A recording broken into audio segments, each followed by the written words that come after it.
Okay, let's start the meeting of the International Segway Polo Association Board of Directors for Wednesday, September 10th, 2014. Sherry, would you take roll? Yes, let's see. Rob Ross. I'm here. Jen Forst. I'm here. Steve Ozdemir. Here. Sherry Ozdemir, here. And Alex Van Riesen, absent. Okay, great. So we're going to go right into the agenda the way that you have it, and you'll see that the form that I have for the next one, Sherry, it makes it really easy, and then you don't have to worry about trying to make everything up, and everything's already there, so you just change the items under there, and then it'll give you a little bit more detail. I'm sorry I didn't get that to you, so. Right. But you should have it now. I'm having some issues right now, so I can't even look at it right now. That's okay. That's all right. I get it. But we'll get that. I mean, you have it. So it's. I think you'll find it's the same form that we use for the stuff at the city, for Folsom at the city. So it's what we use for our internal or our public meetings. So it follows all the rules and regs and garbage. So anyway, so. On this one, we don't have a lot of stuff to decide. I've got one item that I want to add that's just up for discussion, but it really looks like we're going to talk about the updates. Before we can proceed here, let's approve the meeting minutes from last Right. You know what, Sherry, we can't hear you at all. Is there? You can't hear me at all? Now I can. Barely. Oh, great. I thought I had this all worked out earlier. Anyway, I would like to get approval for previous meeting minutes.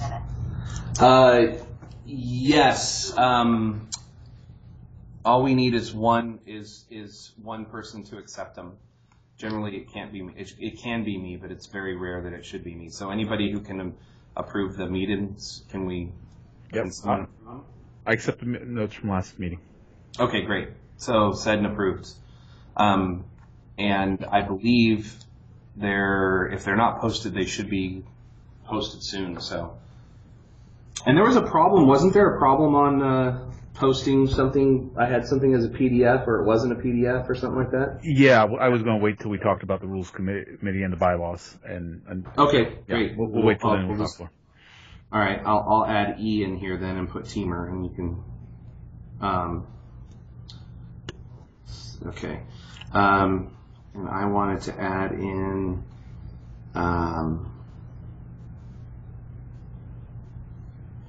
I want to add in an update for the 501c3. Okay. All right. So we'll start off directly with 2A. So I did send off the note that letter that I sent off to all of you for approval for the to update the rule, which we thought was going to be the Hey there. Yeah, I'm on a conference call. Can I call you back? Yep, no problem. Thanks. Sorry, I do not disturb on my phone. We thought it was going to go into the bylaws for the ISPA, but Steve Osmer pointed out that it really should go into the rules and make it as a part of official rule, which is where the IRC tires fall into play. So good catch on that, Steve. I appreciate it. And so I did send out the letter. I also sent out with that the email to Olaf requesting performance data and any type of data that he can give us. I'll tell you exactly what I said. And he did respond, not with giving me the data. I said,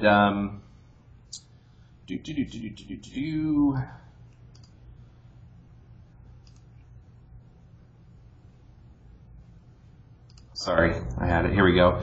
He says, I said the ISPA board would like you to provide performance specifications on the batteries that we can also include and have as further details. Can you please provide those when you have a chance? And he said, you want to know some performance specifications? He says, I have a diagram comparing to a common battery. Do you mean something like this? And I let him know that no. I said we're looking for actual statistical data, any data that he has. And he says I'll have to look at emails a long time ago. He also is requesting that we, where is it? he makes, let's see, requesting that, he says, when Beat Mir, do you know Beat, Bo? Captain from Beat Meyer is from Switzerland. Yeah. So captain from the Swiss team sent his request. We did some tests at the Zurich Cup and decided to accept them as a second brand of tires. He's talking about the next week, one performance specification diagram. Oh, P.S. During my term, we sanctioned also the, and I'm going to mispronounce this, Bo, but Heidenau? Heidenau tires. Yeah, I know. Yeah, I think it's another part of tires we can use here in Europe. Okay. Well, what he was saying was, hey, he said we sanctioned this stuff during his term and it never got into the rules. He said, I'll send you the specifications and you can add it to the official list. My answer to him was, it has to go through the board for approval, so send an email requesting that the board look at it and approve it, and they'll examine it at a future board of directors meeting. He said when Beat, which is captain of the Swiss team, sent his request, we did some tests at Zurich Cup and decided to accept them as a second brand of tires besides the original tires. So the approval thing has been done 4 years before, but I'll check what I can find of the old stuff, and we'll. My concern with that is that that's fine, but he didn't put anything into record. So since there's no record of any approval, it needs to go through us. I don't think that there's going to be a problem in approving it as long as it meets specifications and we all accept it, which I can't imagine we wouldn't. But I went back to him and said that. I said, please provide something, otherwise we'll have to have the BOD approve again. So well, the other question is it us or is it going to be the rules committee that does the work? That's a great question, Steve. I really think the rules committee would probably be the best ones to get those approved and put them into the rules. I agree it'll be still an ISPA approval, but I'm not sure why the board of directors has to be the one involved since it isn't necessarily affecting the bylaws, if you see my point. Yeah, totally. No, I think that's a great idea. I think that's the way that should be handled anyway in the future. So they should be submitted to the rules committee. The rules committee would examine those, make a determination, and then forward I think that the way that should work, well, I guess it doesn't. Does it get forwarded up to the board, or does it just go? Do they just put them directly in? Are you saying references to various equipment, or? Yeah. So, like, if let's say it goes directly into the rules. The rules actually specifically state IRCs. No. What I'm saying is let's say that the new tires are called ABCs. I don't know what they're called, but right. So the tires called ABCs, they get submitted for approval. Let's say the rules committee says, okay, we want to approve these. Do they then make a recommendation to the board to do the approval, or does the rules committee then actually have the authority to just change the rules? They have the authority to change the rules, is my understanding. They make a change to the rules and they submit the newest version of the rules for us to approve. Yes. Okay, great.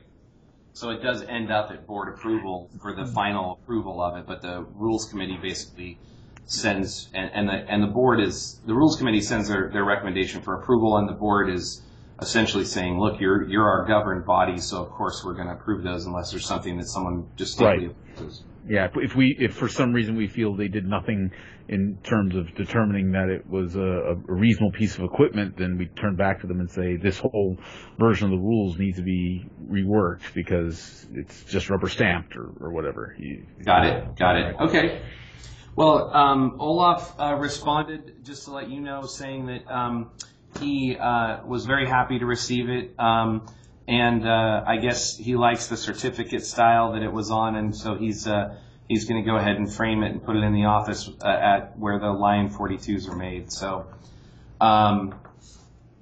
that's my update on that. That was completed and done. Any questions on that? Nope. All right, let's move on to B. Steve, I'm assuming you're in doing B, membership policy? Membership policy. I'm sorry, I don't have a copy here. It's discuss structure for new policy pertaining to requirements for ISPA membership going forward. Right. You mentioned that at the wrap-up of the last meeting. That was something that you wanted to address at some point going forward. Okay. I think what we were talking about in there was that we currently have we need to provide benefits to the members. That's always been a primary job when we moved from a team membership to a individual membership basis. I think the individual membership still holds a lot of merit. We cannot function there's no money to do anything unless we stay at an individual membership, but we need to start, we've been thinking for 2 years of how to do benefits. I know Bo's had talks with, why do I always forget his name? Who's the singer, Bo? He's also the insurance guy. Detlev. Oh, Detlev. Yeah, so Detlev, in talking about, equipment coverage and those types of things, and we found some ways to do some insurance things in the U.S. that would help keep people safe at events by providing insurance for theft of their equipment and also for injuries and things there, but they don't work internationally. So we've always kind of struggled to figure out how are we going to deal with those, the international component. And there's no way, if we decide under any situation to return to a team structure, there's just no way to be able to have any money to be able to sponsor any of those types of things. So I don't think we have a choice to stay where we're at, but we really need to figure out a way to get people to re-sign up. And I think a lot of that is by sending out the notifications from Teamer on time on an exact basis, so that people can just click a button and re-sign up. Essentially, we need to make sure that we have as many people signed up as possible. The actual membership for 2014 at this point, was there's very few teams. I don't even want to name them because I don't want to miss anybody and then have someone call me and say, no, you forgot about me. But there's very few. So if we can get someone trained on the Teamer side to be able to send out those notifications, it's not hard to send them out. We just need to spend a little time in going over it and how it works. And part of that is I think everyone thinks that I know Teamer and all of the different intricacies in Teamer, and I don't. I know pieces of it that I've learned as I just picked it up. So we need to maybe go through and spend some time and look at some of those things and just get those things sent out, because they're just notices. You guys obviously saw the board of directors meeting notice that went out. That was an automated thing. I had nothing to do with it. I just simply said, make sure we send this out and get attendance at the meetings. So, right. So I would say just keep that in the back burner and think about it. We really need to figure out how when we come up to November. Or even in October, we probably should send the first one out in October, right after the next meeting, how we're going to organize a membership drive for next year to make sure that we get as many members as we can re-signed up and committed back into the organization. I agree. Everybody in agreement? Yep. Sherry, can I work with you a little bit to so that we just have an extra person that knows how to do that stuff as well, and then we can talk about it in November and kind of maybe between you and I, we can present something that says this is how we're going to send it out and a document. I can help with the design and setup and do all of that part. I don't have a problem with that. Sure, no problem. Okay. We'll do that between now and the next meeting. And hopefully right after the next meeting we can send something out. Yeah, because we will have to also start looking at holding a board of directors election too, and I think that definitely needs to go on the agenda for the next meeting. Yeah, absolutely. In fact, Sherry, definitely add that onto the agenda so that we can have that structure done. We need to make sure that this election happens on time, and we should probably start calling for candidates directly after the next meeting of the BOD. Yeah, I'd hope we could wrap up the Rules Committee activities, or at least seating of them, before we roll into that, but we'll see how it goes. Yeah, I get you. I hate to do too many things at once too, but we'll have to see how it lays out. So, okay, let's move on to 2C, term limit changes. Voted on by the Board of Directors at the August meeting, has been added to bylaws document by Osdemer. Final revised document needs official Board of Director approval. I believe that was sent out, was it not, Sherry or Steve? It was sent out, yes, and I guess we're just waiting for everyone to go ahead and do their vote. Let me just... I would also add that it is currently on the ISPA website. As Rob, as you stated, when you go across the top menu bar to Board of Directors and then click down and drag down that drop-down menu to ISPA bylaws, you get a version of it that desperately needs additional formatting because it's an HTML. You remember we talked about that? Yeah, how would you guys like to do that? So the way that the original form was done was in HTML, and then the current form is in Word. So I converted it to HTML, and apparently the formatting didn't come out right. Well, can I throw in one more thing? Yeah, because, go ahead. This is relating to the ISPA website. If you log in as a member, Rob, there is a small section on the bottom right that says Boardroom, and you click it to enter. Correct. And then the same items that are appearing in the drop-down menu are now appearing on the left side. Let me look. I'm trying to get in there. Yeah, I understand. It keeps saying that my login's invalid. Why is that? Maybe you could log in on a more general account and still achieve, I don't know. I'm just trying to log in as an individual user real quick, which is just my user password, and seeing if it'll let me in. Okay, I'm in. Okay. If you notice, I did add the WAS Cup 2015 Yep, that's stuff great. on there, so I did try to update that a little bit. Okay, on the boardroom, I clicked on the picture of the boardroom. And now on the left-hand side, there's 5 buttons with ISPA bylaws at the very bottom. Correct. Click on that. Okay, click on the bylaws. And look at the date. Probably is the old one. It's going to Media 3. It's going to a PDF is what it's going to. Right. So I think the question is, can you take the Word document, turn it into PDF, put it here, and also have it referenced from above? From above? What do you mean above? Well, from the menu that went across the top bar, right? Because I think, and I'm fairly certain of this, that before your changes, it did refer to PDF, and then with your changes, it's now referring to an HTML. But I could be wrong. No. So what you're saying is, if I go to Boardroom, I see bylaws HTML. So you'd rather just have both of those go to a PDF then? An updated PDF, exactly. Okay. I am and hopefully you can go from Word to PDF pretty straightforward. Yeah, that shouldn't be a problem. I can save it directly. Save it as there.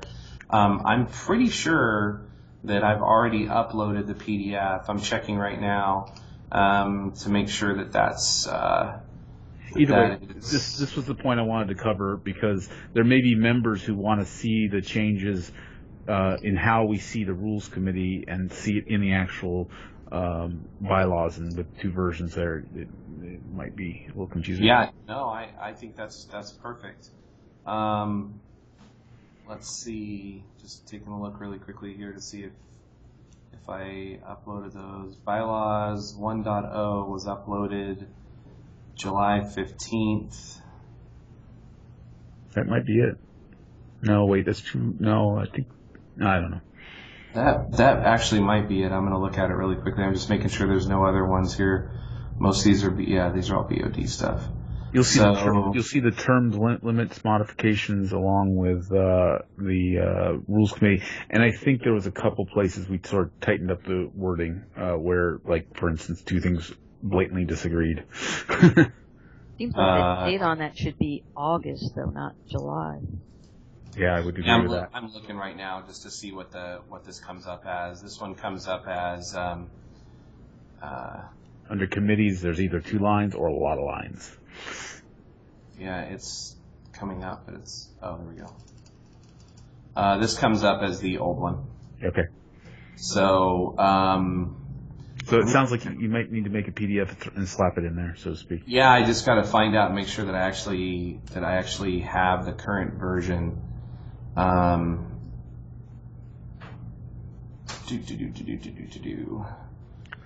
Received.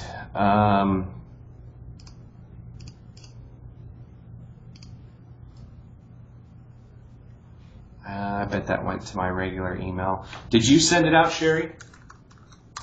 Is that who it came from, just so I know who to search for? That's a good question. I'm not sure if I sent it or if Steve sent it. I can't say email for sure is either. not working, so. Oh, okay, that's right. Term amendment, agenda minutes, bio, reset. Let me try Steve real quick.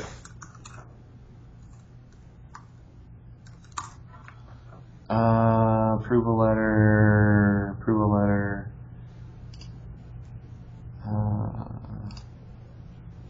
Okay, BOD agenda, battery proposal, BOD minutes. Nope. Hold on, I got it. I think I probably sent it to you. Bylaws, September 10th. Yep, that's it. Okay. And it's set up so you can see the differentials if you care. There was a few spots needed changing. Oh, I see. Yeah, you've got track changes on. Right, just so you guys can see this, because I think we're supposed to approve this today, right? Yeah. So I've already looked at it, and I looked at all the different changes that were in there, and the only one that I was there was one change that I didn't like, but I emailed you, and I believe we changed it. Mm-hmm. I think I remember that one, and that was referring to how to break a stalemate, and yes, I pulled that out.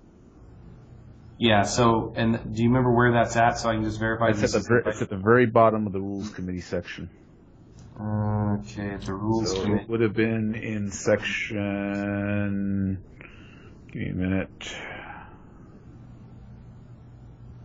Committee is solely responsible for determining what changes to make to the official rules. Changes to the official rules must be approved in an unmodified form by the BOD. If stalemate between the committee and the BOD develops various versions of voted ISP membership to approve the committee's last proposed revision should be held. I believe that last sentence.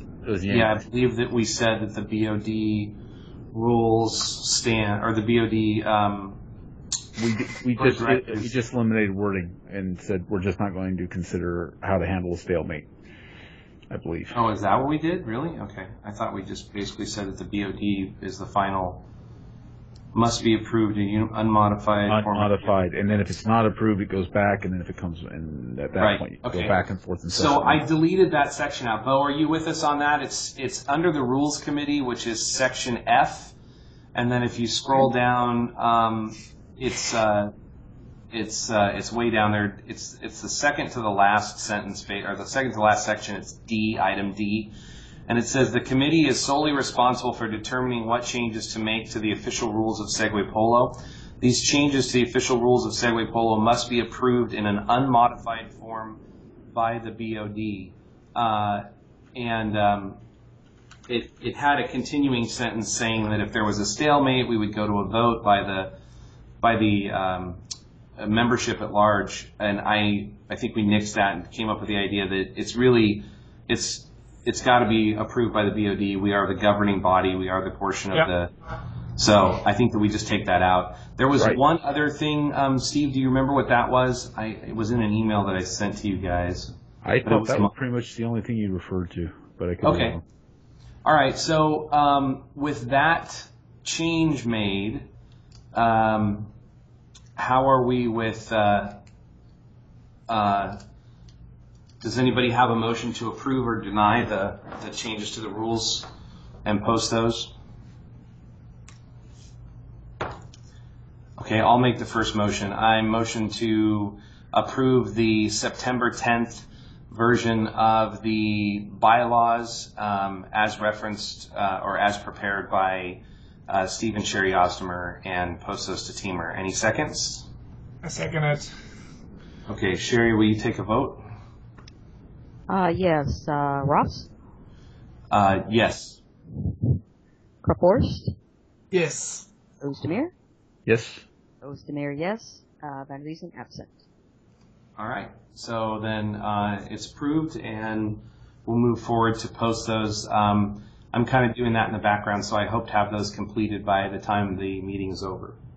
And by the way, stalemate does appear on the ISPA website, just to let you know that.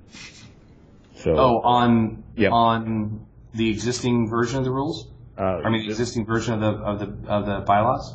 The one that I asked you to post before I went and opened up the candidate period. Okay. Yeah, so just letting you know it leaked through. Got it. Okay. Yeah, that's. You might want to stomp that one out quickly. Yeah, I'll put it on there. I mean, it won't take time to me to put this up. So. Yeah. I'll continue to look for that email just in case I can find anything. Okay. All right, great. Glad that we got that done. So term limit changes. We all talked about this. Steve, I know that you worked on it a little bit. You want to discuss that and go over some of that? I actually believe Sherry. Oh, was it Sherry? I'm sorry, Sherry. Sure, you were going to do the wording, and then I may have assisted at some point. I thought that was already all completed and forwarded out. Yeah, I thought we had it all done, and it was already a done and approved thing on the vote. I think it was just I think at most it was just a final approval on the wording, so that would be just us quickly going over it here and saying, yeah, That's the way I see it as well. Right. This is just the last level of approval, I believe. All right, I'm looking at the. I'm finding where the terms are right now. Oh, that's right, because you ended up writing the final sentence, and we were going to approve it once it was written. Right, and so this is section B1E, I believe. I'm looking right now. Elected board members are allowed to run for re-election. Okay, here it is.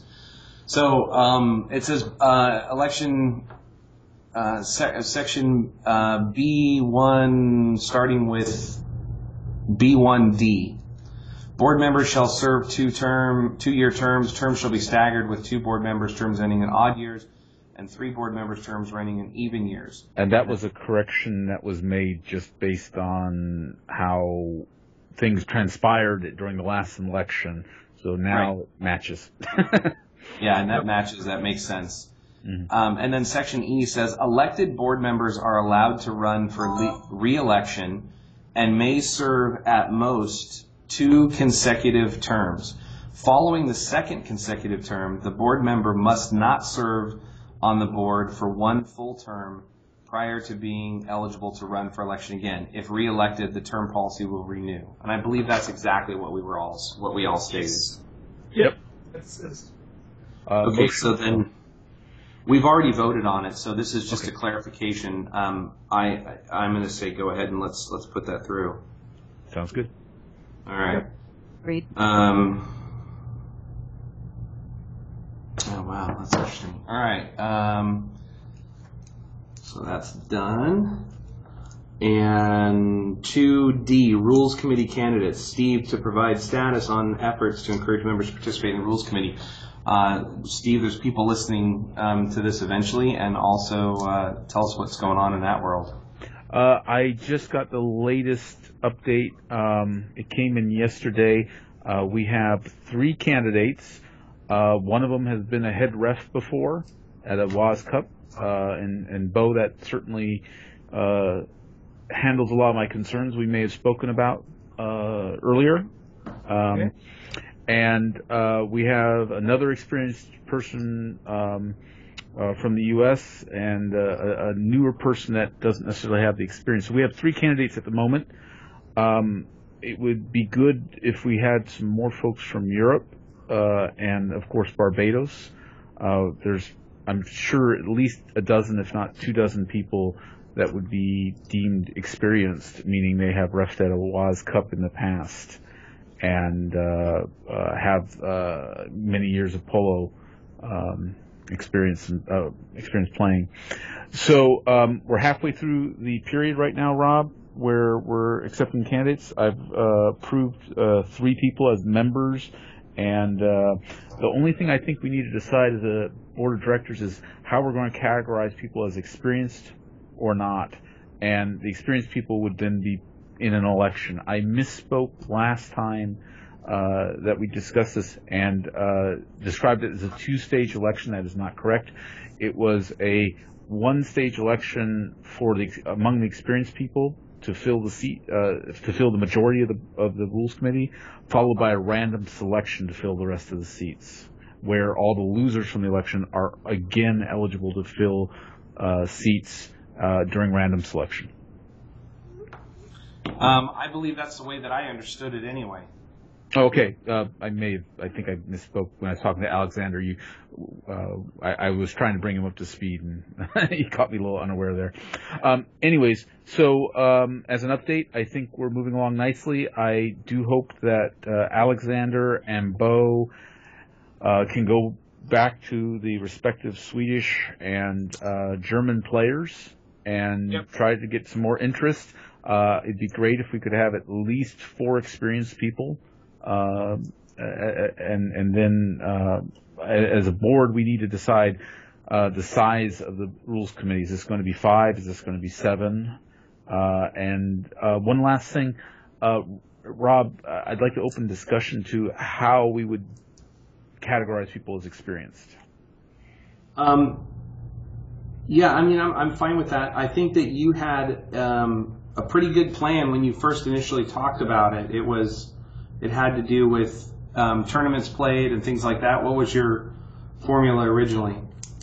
I merely cited a series of criteria that could be described as meaning someone's experienced. I'm looking at the bylaws right now. I know it was certainly if you refed in a official ISPA tournament, that certainly put you right at the top of the list. I think I put also as a criteria that if you've served on a prior rules committee, then you're experienced. I think those were the 2 main categories, two main criteria that I used because I knew that it was very measurable. It's a very obvious thing. There's no debate on the matter. You either refed at the WAS Cup or you were on the rules committee, and everyone knows that. Right. When it comes to number of years of experience, number of years playing the sport, that might be a criteria, right? Yeah, I think the number of years playing the sport is definitely a criteria. I mean, between, when I first started, you're completely lost. So I don't see why that would be would be an issue. Bo, do you have any comment on that? How would you determine someone is considered experienced? I think if you ref in a tournament, then I told Steve before we forced all our players to go to a referee workshop by Olaf, and they all got like an examination by Olaf. So they are all able to ref, so they all knew the rules, but there are a few people who are more experienced than the other ones. And I think if you are playing about 2 years Segway Polo and you go to 2 or 3 tournaments, then you're an experienced player. Experienced in the experienced category, right? Yeah, I think. Right. I think that's reasonable too. The one thing I want to emphasize as experienced criteria for being experienced or not is, I think everyone who has refereed understands that there are rules out there that are not easily enforced, and that's one reason why I favor the criteria that says you actually refed in competition, because then you're used to being 40 feet away from play, trying to make determinations about things that are only 6 inches apart. You see what I'm saying? And you realize a fair number of the rules are not written well. You see what I'm saying by that? Yeah, no, I would agree. But if you're just a player, and you played, in several tournaments, you might not understand how hard it is as a ref to switch sides. Oh, this team's got it. Oh, wait, now this team's got it. Wait, now it's back the other way, and you have to constantly change your frame of reference. That's one reason why we've always encouraged people in the USA to referee, just to show them how jarring it can be. So I'm fine if you want to make 2 years and two tournaments, but I would say I think you're missing the major point of of the criteria, which is that they have firsthand experienced why some rules have been written poorly and are not as enforceable as others. And how would you say that we deal with that? Because that's a tough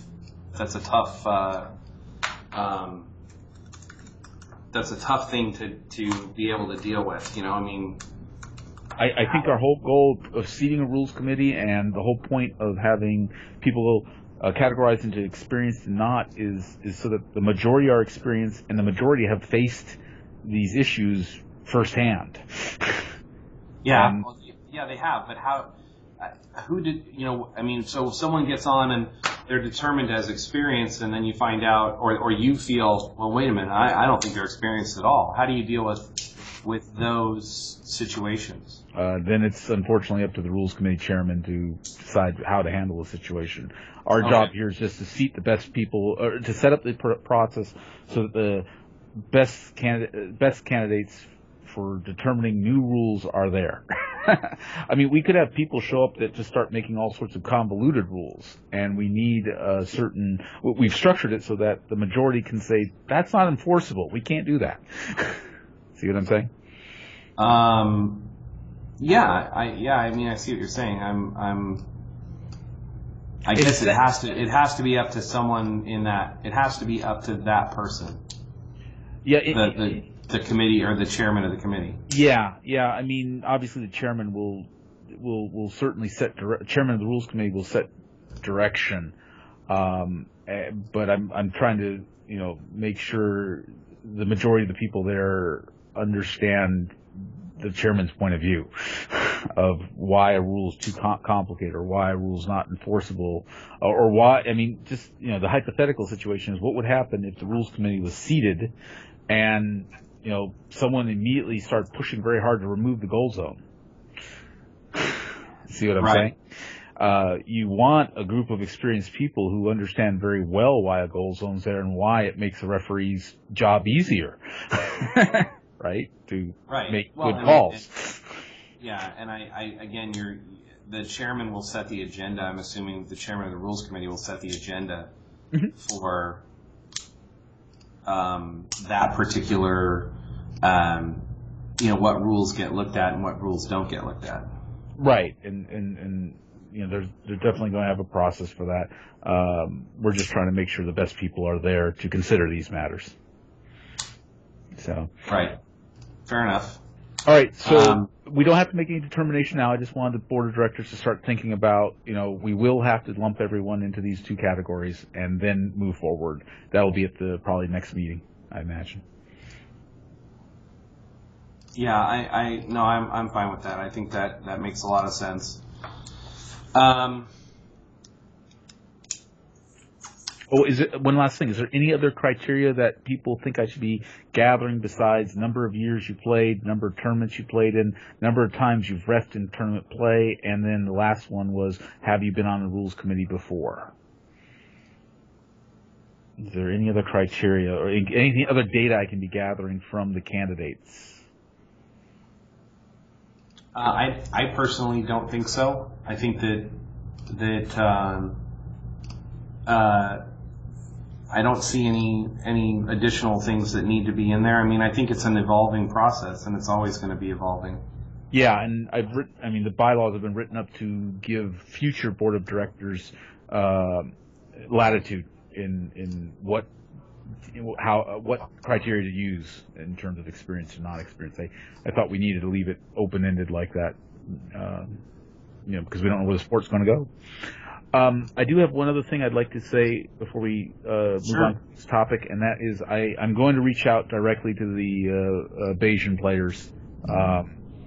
I definitely, in the past, they've been very vocal, and I definitely want to make sure they see the opportunity to be on the rules committee.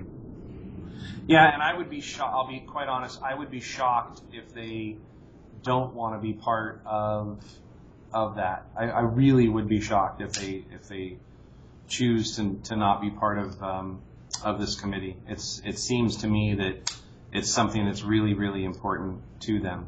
Is there any particular Bayesian player that I should go to? I know Ralph comes to mind because I've had lots of rules discussions with him in the past.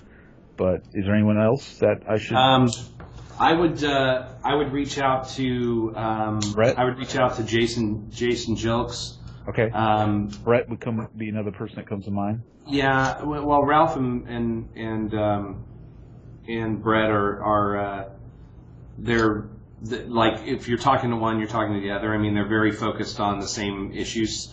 Okay. So I would look for people that have that may have a different viewpoint, so you can at least get the word through. But Ralph is, I believe, the current president of their organization. So probably, Ralph would be good, and then I would go to someone like Jason Jokes.